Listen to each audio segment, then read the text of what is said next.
Hey man, you reckon you can learn me how to play them drums? Welcome back to Diddles and Beats, the part of this channel where I answer all of your drumming questions. This question comes from a YouTuber and he's wanting to know, what albums would I suggest for someone wanting to get into jazz? That's a great question because jazz has such a rich and huge history that it can be a little overwhelming knowing where to start. But before I dive in, I got a question for you. What are your favorite jazz albums? Put them in the comments section below. Let's start a conversation about this and learn from each other. Now, a quick disclaimer.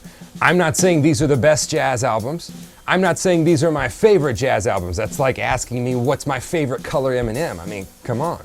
They're all awesome. These are simply the albums that I suggest to students who are just getting into jazz, wanting to learn a little bit more about the drumming in jazz, and don't know a lot about the history. With any style of music, I'm wanting to do three things for students. One, I'm wanting them to see how great that style is. I'm wanting them to fall in love with that music.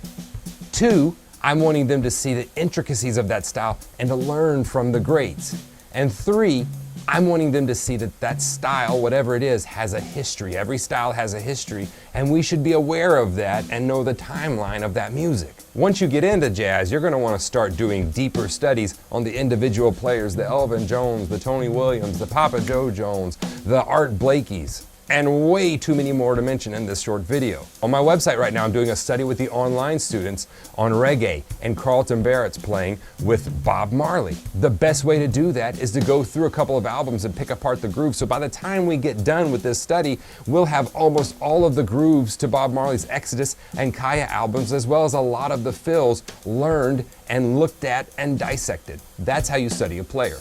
But to just get into the style, these are a few of my suggestions. The first one was released in 1967. It's the Buddy Rich Big Band. It's a live album, and the reason is because Buddy, period.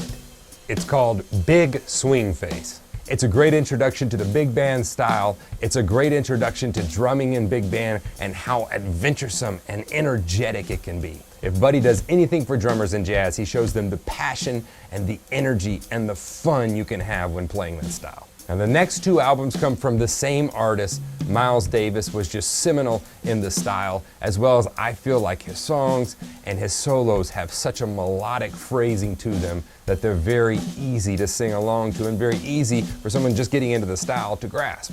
The first one would be The Birth of the Cool, which is Miles Davis's nonet. It's got 12 tracks. It was recorded over 3 sessions. It was recorded between 1949 and 1950, but not released until 1957.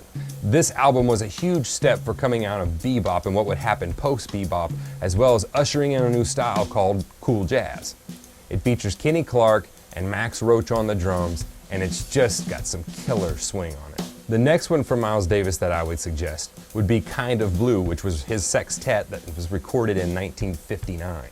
Now, this features Jimmy Cobb on drums, and you also have Paul Chambers, Bill Evans, Cannonball Adderley, John Coltrane.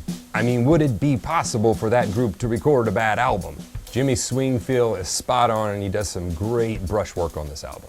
The fourth album would be Moanin' by Art Blakey and the Jazz Messengers. It was released in 1958.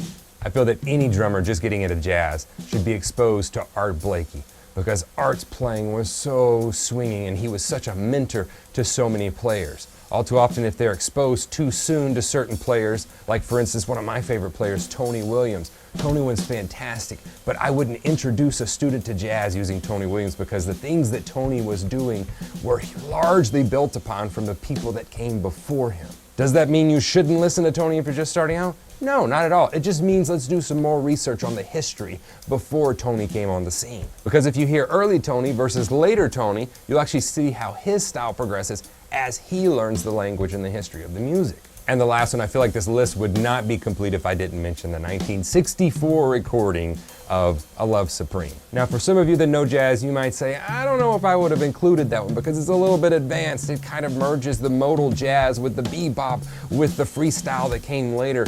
But what I love about it is the passion that went into this. This was Coltrane's classic quartet. It included John Coltrane, Jimmy Garrison on bass, McCoy Tyner on piano, and none other than the classic and the explosive Elvin Jones, who kind of completed that classic quartet. It was all recorded in one session. It's just passionate, and Elvin's playing really gives you a love for how hard, how complex, how passionate this music can be.